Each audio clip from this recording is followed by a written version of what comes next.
아멘. 오늘은 기도는 생명줄이라는 제목으로 함께 말씀을 나누기 원합니다. 기도라는 것은 참 중요한 주제입니다. 그리고 기도는 참 무거운 주제이기도 합니다. 기도를 생각할 때 우리의 마음이 편하지 않을 때가 참 많이 있습니다. 왜냐하면 기도에 대해서 부족한 나의 모습을 스스로 깨달을 때가 참 많이 있기 때문이죠. 기도에 대해서 내가 바라는 모습이 있는가 하면 또 나의 실제 모습이 다르게 보일 때가 참 많이 있다라는 것입니다. 그래서 그 차이에서 오는 찔림과 죄책감으로 인해서 마음이 아플 때가 있다라는 것이죠. 특별히 더 그럴 때는 우리가 기도를 소홀히 여길 때가 있기 때문이다라는 겁니다. 만약 제가 교회에 출석하지 않는다면 어떻겠습니까? 특별한 이유 없이 교회 예배에 참석하지 않거나 교회가 함께하는 일에 계속 빠진다면 홍 목사에게 무슨 일이 있나? 라고 생각하실 것이고 이 문제는 감출 수가 없을 것입니다. 하지만 기도는 어떻겠습니까? 예외는 있지만 기본적으로 기도는 개인적인 것입니다. 하나님과 나 사이의 1대1의 관계에서 이루어지는 것이죠. 내가 어떻게 기도하고 있는지는 하나님과 나만 아는 부분이라는 것입니다. 나에게 문제가 있다 하더라도 다른 사람에게, 옆 사람에게 드러나지 않게 감출 수 있는 것이 우리의 기도 생활이라는 겁니다. 그래서 신앙에 있어서 어떤 것보다 게을러지고 나태해지기 쉬운 것이 바로 우리의 기도 생활이 아닐까 생각이 됩니다. 조심하지 않으면 그만큼 우리는 기도를 가볍게 생각할 수 있게 되는 것입니다. 그러기에 우리는 의도적으로 기도에 대해서 더 마음을 써야 하는 것입니다.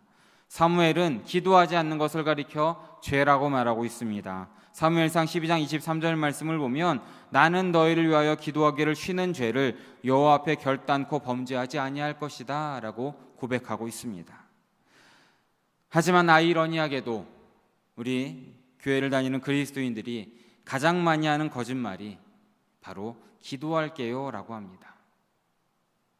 서로를 격려하고 힘이 되는 참 좋은 말인데 기도하겠습니다 라는 말이 그저 단순히 인사치레로 끝날 수 있다라는 것입니다.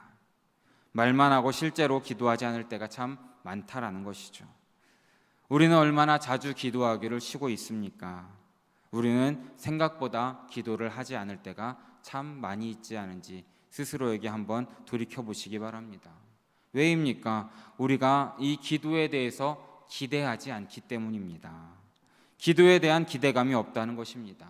기도의 필요성을 느끼지 못하기 때문입니다. 우리에게 있어서 기도가 얼마나 중요한지 깨닫질 못하는 것이죠. 왜 기도해야 하는지에 대한 확신이 부족하다라는 것입니다. 그리고 잘못된 기대를 가지고 기도하다가 기도한 대로 되지 않으니까 그 기대한 만큼 실망하는 것입니다. 기도해봐야 똑같아. 기도한다고 뭐가 달라지나. 나도 모르게 이런 불평이 나오게 되는 것이죠. 몸이 아플 때 낫기를 기도합니다. 하지만 이런 생각도 듭니다.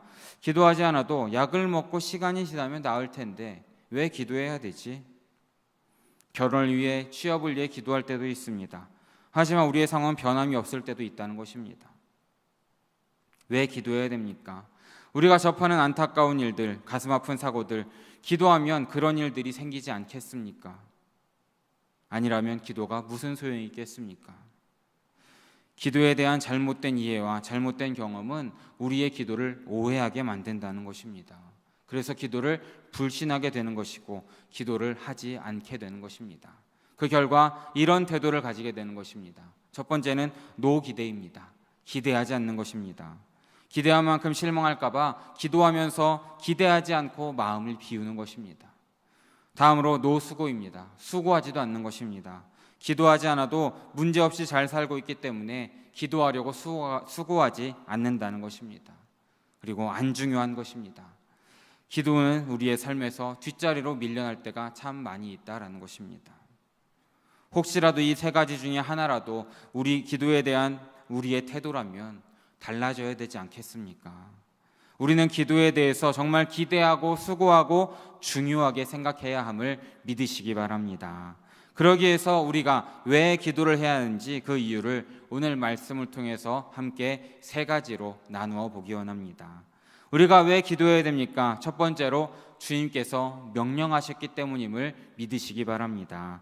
우리 오늘 본문 말씀 마태복음 7장 7절과 8절 말씀을 다시 한번 함께 읽어보겠습니다. 구하라 그리하면 너에게 주실 것이요 찾으라 그리하면 찾아낼 것이요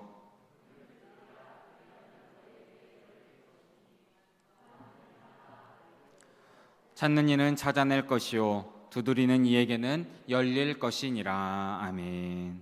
주님께서 이렇게 기도하라 라고 명령하고 계십니다. 이 명령들은 특별히 다른 의미를 가지고 있기보다는 기도하라 라는 명령을 3번이나 거듭하면서 우리에게 강조하고 있는 말씀입니다. 우리에게 익숙하고 가장 많이 알려진 기도하라라는 명령입니다.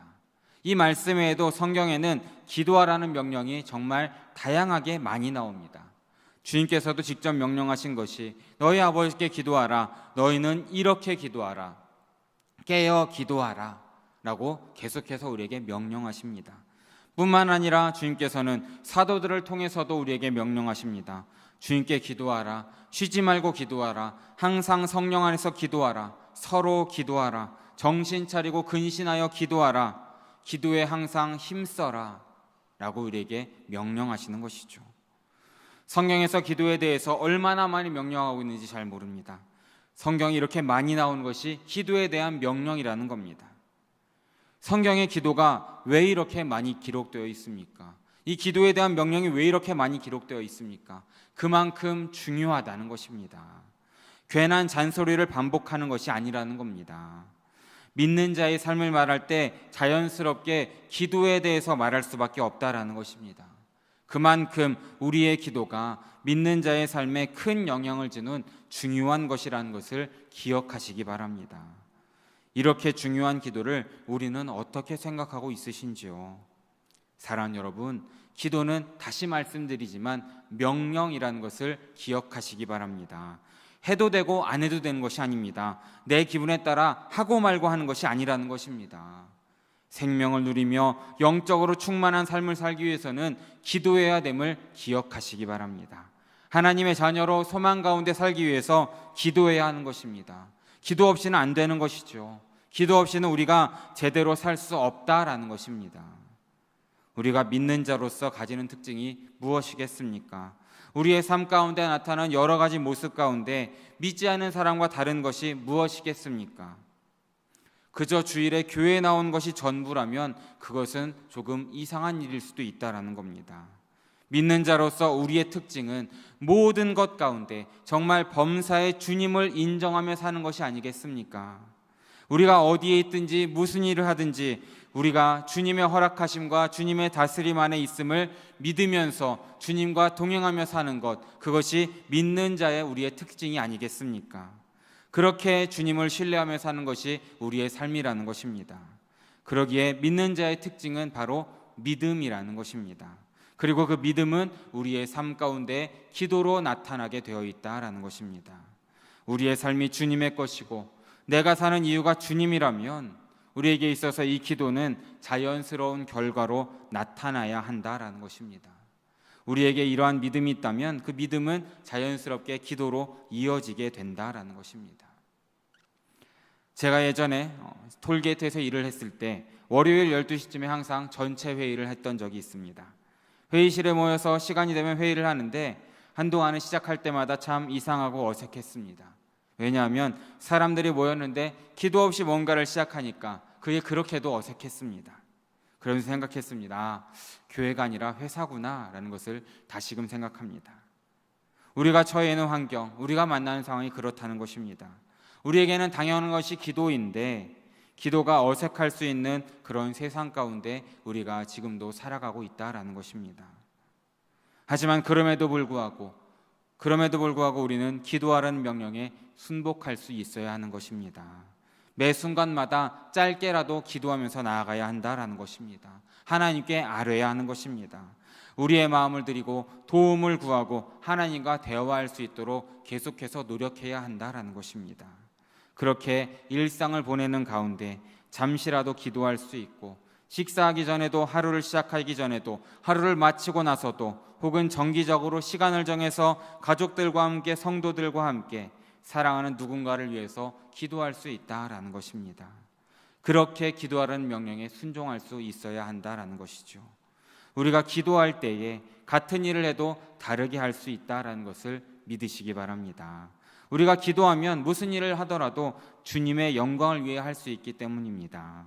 주님께서 기도하라고 명령하셨고 그 기도를 통해서 우리의 삶 가운데 역사하시기 때문이라는 것을 기억하시기 바랍니다. 그리고 또한 우리가 주님의 명령에 따라 기도할 때 다시 한번 생각해 보시기 바랍니다. 정말 우리가 기도하고 있는 하나님이 어떤 분이신지, 그리고 하나님께 기도하는 우리는 어떤 사람인지 생각해 보시기 바랍니다. 정말 죽을 수밖에 없는 죄인이었던 우리를 주님께서 건져주셔서 주님께 기도할 수 있는 특권을 주시지 않았습니까? 우리가 이렇게 하나님의 공로에 따라서, 주님의 공로로, 정말 주님의 보혈의 공로로 이렇게 우리 주님께 기도할 수 있는 사람이 되었다라는 것입니다. 주님께서 우리의 생명의 근원이 되시기 때문에 우리가 주님께 기도할 수 있게 되었다라는 것입니다. 이렇게 기도할 수 있는 자가 되었음에 감사하시면서 기도하시는 성도님들 모두 되시길 진심으로 바랍니다. 이 명령에 대해서 순종할 수 있는 자가 된 것입니다. 그러기에 우리에게 있어서 기도하라는 명령은 부담이 아니라 거룩한 은혜라는 것을 기억하시기 바랍니다. 단순히 의무로 기도하는 것이 아니라 우리가 기도할 수 있는 자가 되었음에 감사하심으로, 기쁨으로 기도하시는 그런 기도의 명령에 따르시는 우리 성도님들 모두 되시기를 진심으로 바라겠습니다. 우리가 왜 기도해야 됩니까? 두 번째로 주님께서도 기도하셨기 때문이라는 것을 기억하시기 바랍니다. 우리는 복음서에서 늘 기도하시는 주님의 모습을 보게 됩니다. 마가복음 1장 35절 말씀을 보면 새벽 아직도 밝기 전에 예수께서 일어나 나가 한적한 곳으로 가사 거기서 기도하시더니 라고 기록되어 있습니다. 주님께서 이른 새벽에 한적한 곳으로 가셔서 그곳에서 기도하셨다는 것입니다. 누가복음 6장 12절 말씀도 함께 읽어보겠습니다. 이때 예수께서 기도하시러 산으로 가사 기도하시고 아멘. 이 말씀은 주님께서 12제자를 택하시기 전에도 밤새도록 기도하셨다라는 것입니다. 누가복음 22장 39절 말씀도 함께 읽어보겠습니다. 예수께서 나가사 아멘. 습관을 따라 기도하는 습관을 가지고 계셨다는 것입니다. 그러니까 늘 같은 시간 함께 기도하는 것을 습관으로 가지셨다는 것입니다. 늘 그렇게 하셨다는 것이죠. 예수님께 기도는 몸에 배어 있는 익숙하고 자연스러운 습관이었다는 것입니다. 그래서 주님께서는 때마다 기도하셨고 계속해서 기도하셨습니다. 그리고 큰일을 앞두고는 더 간절히 힘을 다해 기도하셨음을 우리는 말씀을 통해 깨닫게 됩니다. 주님께서 공생애를 시작하시기 전에 광야에서 40일을 금식하셨습니다. 40일을 금식하는 동안에 무엇을 하셨겠습니까? 바로 기도하시지 않았겠습니까? 주님께서 공생의 마지막을 보내시면서 무엇을 하셨습니까? 십자가를 앞두고 주님께서 정말 힘을 다해 애쓰고 기도하셨음을 우리는 말씀을 통해 읽었습니다. 주님의 공생의 처음과 끝, 그곳에서 우리는 기도하시는 예수님을 바라보게 된다라는 것입니다. 이 땅에 계시는 동안 예수님의 삶의 특징은 바로 기도하는 삶이셨다는 것을 우리는 기억해야 되는 것입니다. 이른 새벽에 기도하셨고 밤새도록 기도하셨습니다. 제자들에게도 기도하는 본을 보여주셨고 기도를 가르쳐 주셨습니다. 늘 사람들의 관심을 받으셨고 사람들에게 둘러싸이셨던 주님께서는 때마다 사람들을 피해서 한적한 곳으로 가셨고 무리를 떠나 산으로 가셔서 기도하는 시간을 잊지 않으셨다라는 것을 우리는 말씀을 통해 알고 있는 것이죠. 이렇게 주님께서는 이 땅에 계시는 시간 동안 많은 시간을 기도하시는 데에 할애하셨다라는 것입니다. 하나님의 뜻에 순종하기 위해서 예수님께서도 기도가 필요했다라는 것입니다. 기도 없이는 불가능하기 때문에 예수님께서도 기도하셨다라는 것입니다. 사랑하는 여러분, 예수님께서도 이렇게 기도하셨다면 우리는 더 어떠해야 되겠습니까? 더 열심히 기도해야 되지 않겠습니까? 하지만 그럼에도 불구하고 우리는 어쩌면 기도 없이도 잘 살고 있는 것처럼 생각하고 있는 것은 아닌지 스스로를 한번 살펴보시기 바랍니다. 우리의 상태를 잘 모르고 괜찮지 않은 데에도 정말 착각 속에서 살기 때문입니다. 예수님께서도 기도하셨는데 하물며 우리가 기도하지 않으면 어떻게 되겠습니까? 기도하지 않으면서 괜찮을 수는 없다라는 것입니다. 물론 누구도 기도 없이 괜찮을 거라고 생각하진 않습니다. 문제는 나는 예외다라고 생각하는 것이 있다는 것입니다. 나는 특별하니까 나는 기도하지 않아도 문제 없을 거야 라고 생각하는 것이 문제라는 것입니다. 그리고 지금은 못하지만 조금만 여유가 생기면 기도할 수 있을 거야 라고 생각을 합니다. 조금만 있으면 기도할 만큼의 시간이 생기고 여유가 있게 되겠지라고 생각합니다. 하지만 그 문제는 평생 그런 여유와 시간은 생기지 않는다는 것입니다. 지금 기도하지 않으면, 정말 우리가 아주 바쁘지만 지금 기도하지 않으면 여유와 시간이 생긴다 해도 기도하지 않게 되는 것입니다. 그래서 이것을 변명과 핑계라고 말할 수 있는 것이죠. 그런데 주님은 어떠셨습니까? 예수님께서는 늘 기도하셨습니다. 늘 수고함으로 기도하셨고 그것을 멈추지 않으셨습니다. 예수님께서는 그럼 어떻게 그렇게 기도하셨겠습니까? 많은 사람들 가운데 둘러싸여서 시간이 없으셨음에도 불구하고 늘 기도하셨다는 것입니다. 주님, 어떻게 그렇게 기도하셨습니까? 라고 우리가 예수님께 질문한다면 예수님이 어떤 대답을 하시겠습니까? 혹시라도 이렇게 대답하실지도 모르겠습니다. 그때는 인터넷이 없고 TV가 없고 스마트폰이 없잖아 라고 말씀하시지 않겠습니까? 사랑하는 여러분, 우리가 기도하지 않는 것은 결국 우리가 기도보다 다른 것에 더 마음을 두고 있다라는 것을 우리는 늘 마음에 새겨야 되는 것입니다. 기도보다 더 중요한 것, 기도보다 더 좋아하는 것이 있기 때문에 기도가 뒷전으로 밀린다라는 것입니다.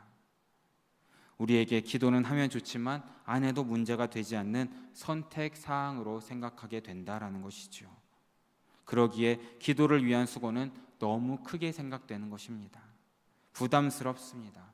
내가 좋아하는 것들을 포기하면서까지 기도하는 시간을 가지고 싶지 않게 되는 것입니다. 하지만 여러분, 우리의 죄악된 본성에 속지 마시기 바랍니다.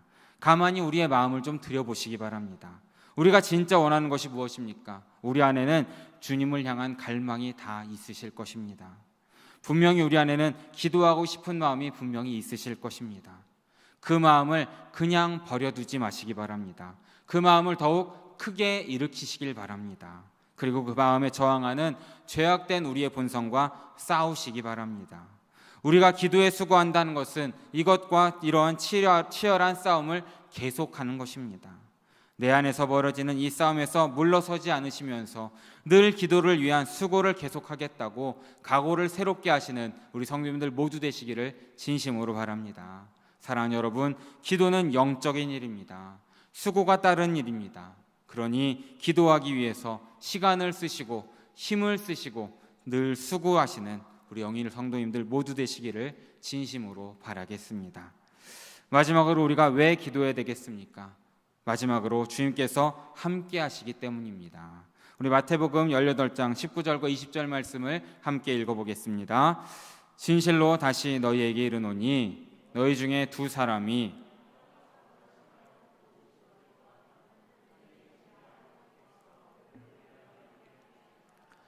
두세 사람이 내 이름으로 모인 곳에는 나도 그들 중에 있느니라. 아멘. 이 마태복음 18장에 있는 말씀은 교회가 죄를 범한 형제를 치리하는 과정 가운데 그 가운데 기록되어 있는 장면입니다. 교회가 죄를 다루면서 함께 기도할 때에 예수님께서 그들 가운데 함께 하신다라는 것입니다. 약속의 말씀입니다. 우리가 주님의 뜻을 구하며 기도할 때에 주님께서 함께 하신다라는 것을 믿으시기 바랍니다. 그런데 주님께서 우리와 함께 하지 않으실 때가 있으시겠습니까? 예수님께서 세상 끝날까지 너희와 항상 함께 있으리라 라고 약속하셨습니다. 주님은 어디에나 계시기에 우리가 어디에 있든지 함께 하시고 언제나 우리와 함께 하실 것입니다. 그러면 이 마태복음 18장에 있는 이 말씀을 어떻게 이해해야 되겠습니까? 우리가 기도할 때 주님께서 우리와 특별히 함께 하시고 기도할 때보다 우리는 실제적으로 예수님의 함께 하심을 경험하게 되는 것입니다. 그 이유는 기도를 들으시고 우리의 기도에 응답하시기 때문이다라는 것을 믿으시기 바랍니다. 예수님께서 약속하셨습니다. 하지만 이 약속에 대해서는 조심할 것이 있습니다. 이 응답에 대해서 우리가 오해할 수 있다는 겁니다. 내가 원하는 결과를 얻는 것을 하나님의 응답이라고 한다면 어쩌면 그 기도의 응답은 평생 이루어지지 않을 수도 있습니다. 기도에 대해서 실망하고 기대하지 않은 이유가 여기에 있을 때도 있다는 겁니다. 기도가 응답되지 않고 기도에도 우리의 삶에 변화가 없으니까 기도하는 것이 무슨 의미가 있을까 하고 기대감이 사라질 때도 있는 것입니다. 그래서 기도에 대해서 소극적이고 간절함이 없어지는 것입니다. 기도에 대해서 무기력하게 되는 것입니다. 그래서 기도의 능력을 기대하면서 그 능력을 경험하기를 간구하기보다는 그냥 사는 것입니다. 그냥 그저 그런 삶, 영적으로 메마른 삶을 선택할 때도 있다라는 겁니다. 영적인 생명이 주는 활력을 잃어버리고 힘없이 하루하루를 살아가게 되는 것입니다. 나에게 생명이 있음을 드러내고 살아있음을 나타내기보다는 호흡기를 달고 누워있는 것처럼 겨우겨우 생명을 유지하는 정도로 그 정도로만 기도하면서 살아가게 된다라는 것입니다. 기도하면서 생명줄을 붙들면 더 많은 것들을 할 수 있음에도 불구하고 그냥 그저 그런 정도의 인생을 살면서 안주하게 된다라는 것입니다. 사랑하는 여러분, 여러분은 기대하면서 기도하십니까? 아니면 기대하지 않으시고 기도하지 않으십니까? 부모들이 자녀를 사랑할 때에, 사랑으로 양육할 때에 쉬운 사랑이 있고 힘든 사랑이 있습니다. 쉬운 사랑은 정말 말처럼 하기 쉬운 사랑입니다. 아기가 원하는 것 그냥 마음대로 하도록 다 내버려 두는 것입니다. 달래고 훈계하는 일은 분명히 힘이 듭니다. 그러니까 그냥 아이를 방치하는 것이죠. 아이를 향한 미안한 마음은 그저 돈으로 해결하는 것입니다. 좋아하는 것을 사주면서 할 일을 다 했다고 생각합니다. 이렇게 쉬운 사랑을 하는 부모들이 점점 늘어난다라고 합니다. 그러면서 정작 자녀에게 중요한 일, 자녀를 위한 일을 하지 않는다는 것입니다. 하지만 진짜 사랑은 어떻습니까? 힘이 듭니다. 돈 주고 끝나는 것이 아니라, 스마트폰 던져주고 끝나는 것이 아니라 정말 아이에게 필요한 것을 주기 위해서, 아이에게 유익한 것을 주기 위해서 고민하고 기도하고 아이와 함께 시간을 보내고 수고하고 시간을 희생하는 것입니다. 희생 없는 사랑은 진짜가 아니라는 겁니다. 쉬운 사랑은 사랑이 아닐 수도 있다는 겁니다. 예수님께서는 우리를 사랑하십니다. 그런데 정말 진짜 사랑으로 우리를 사랑하심을 믿으시기 바랍니다. 우리가 기도하는 것 그냥 몇 가지 들어주고 그냥 내버려 두는 것이 아니라 계속해서 예수님만을 의지하고 더 가치 있는 삶을 살도록, 그렇게 영적으로 조금씩 자라나도록 우리를 사랑으로 양육하시는 분이 바로 예수님이라는 것을 믿으시기 바랍니다.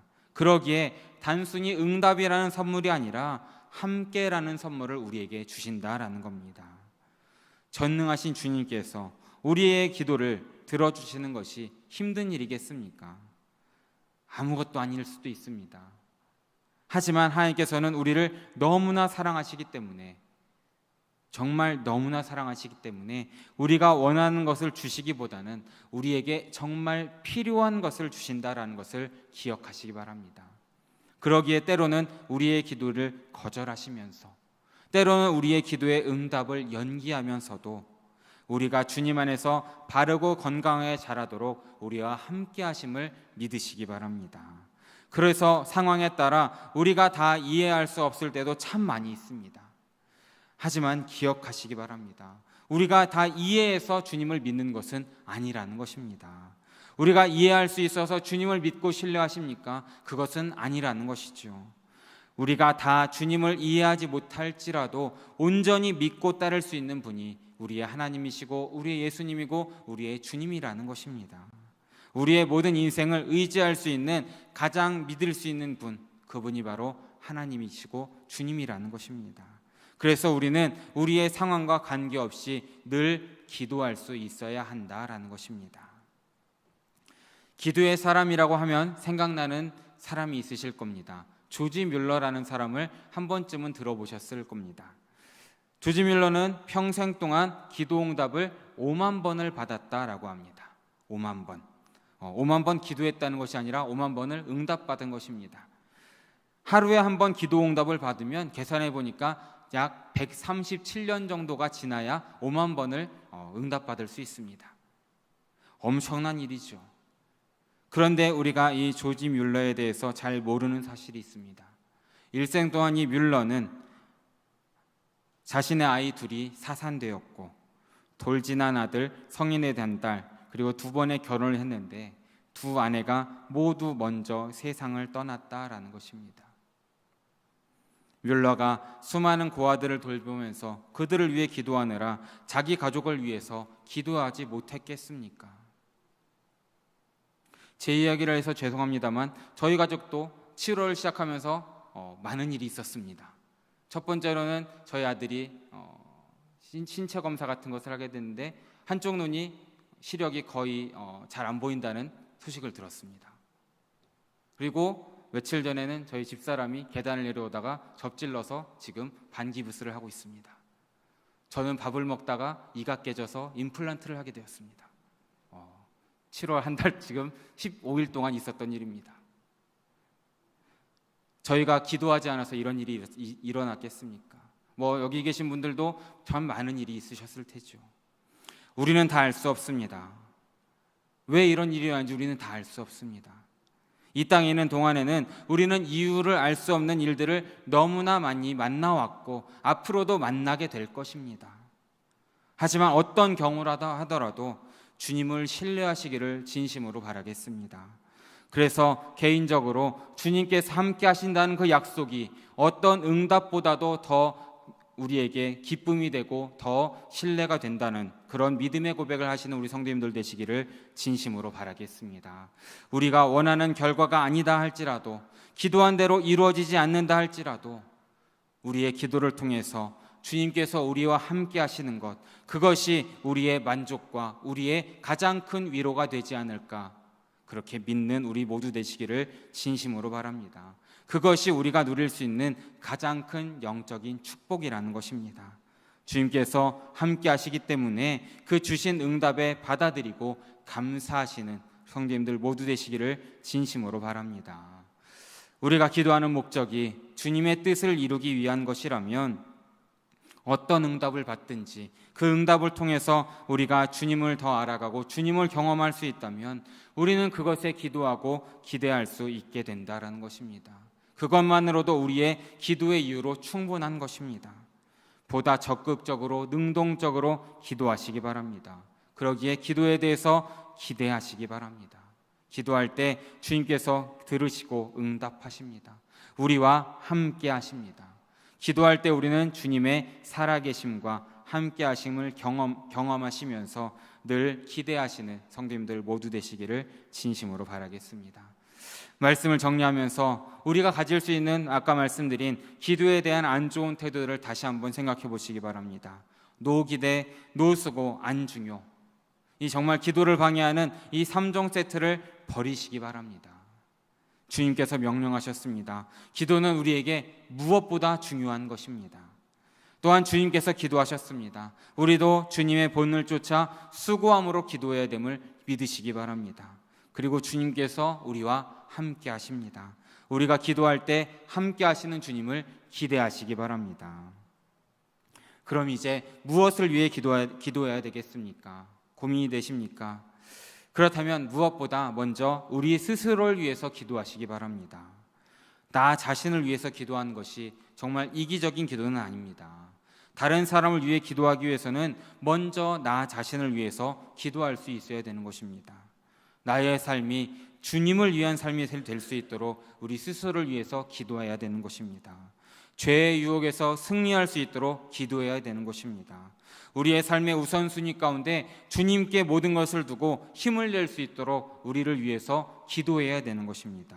마음과 힘과 뜻을 다해서 주님을 더 사랑할 수 있도록 주님 말씀에 순종하는 삶이 될 수 있도록 나를 위해서 더 기도하시기 바랍니다. 그때에 그렇게 우리가 영적으로 충만해졌을 때에 자연스럽게 우리는 우리 주위에 있는 사람들을 위해서도 우리의 기도의 지경을 넓히게 됨을 믿으시기 바랍니다. 사랑하는 여러분, 우리가 인생에서 만나는 많은 상황들은 때론 절벽 앞에 있는 것처럼, 정말 낭떠러지가 있는 것처럼 두렵고 마음이 힘들 때가 있으실 겁니다. 하지만 이 절박한 상황을 완전히 바꿀 수 있는 것이 기도임을 믿으시기 바랍니다. 기도는 벼랑 끝에 있는 우리의 인생을 번지점프로 만들 수 있는 것입니다. 제목처럼 기도가 우리의 생명줄이기 때문입니다. 생명줄이 있기 때문에 우리는 어떤 어려운 상황 가운데에서도 이 인생을 즐길 수 있는 것입니다. 생명줄이 있는 자는 아무리 무서운 절벽이 있을지라도 그 절벽을 번지점프로 이겨낼 수 있는 것입니다. 우리가 주님의 명령에 따라서 기도로 주님을 신뢰하고 주님을 붙잡을 때에, 또 어떤 상황이 있든지 주님을 바라보고 주님께 매달릴 때에 벼랑 끝에서 느낄 수 있는 어려운 마음들을 다 극복할 수 있게 됨을 믿으시기 바랍니다. 주님 안에서 인생의 어려움들을 이기시기 바랍니다. 그것은 생명줄이 있을 때 우리가 기도할 때의 가능함을 기억하시면서 생명줄을 놓지 마시고 늘 기도로 주님과 동행하시는 사랑하는 영의 성도님들 모두 되시기를 진심으로 바라고 축원합니다. 함께 기도합니다. 사랑의 주님, 오늘 이렇게 함께 나와서 주님께 예배할 수 있도록, 기도할 수 있도록, 찬양할 수 있도록, 주님께 영광 돌릴 수 있도록 인도해 주시고 함께 해주심에 너무나 감사드립니다. 주님께서 주님의 희생과 사랑으로 우리 모두가 기도할 수 있는 자가 되었음에 너무나 감사드립니다. 기도하라는 명령에 순종할 수 있게 해주심에도 너무나 감사드립니다. 우리가 주님의 은혜를 받은 자로서 주님의 명령에 따라 더 기도에 힘쓰는 우리 모두 될 수 있도록 함께하여 주시옵소서. 주님의 본을 쫓아서 기도하는 수고를 계속하길 원합니다. 기도하는 자가 되길 원합니다. 주님만을 가까이 하고 주님의 뜻을 구할 수 있도록 우리 마음을 일깨워 주시고 주님을 향한 열정을 새롭게 하여 주시기를 간절히 구합니다. 어떤 일이 있을 때마다 주님만을 신뢰하고 주님께 기도함으로 주님을 경험하는 우리 삶이 될 수 있도록 인도하여 주시옵소서. 우리의 기도 가운데 함께 하셔서 주님의 선한 뜻을 이룰 수 있도록 함께하여 주시옵소서. 모든 말씀 우리와 함께 하시는 예수 그리스도 이름으로 기도드립니다. 아멘.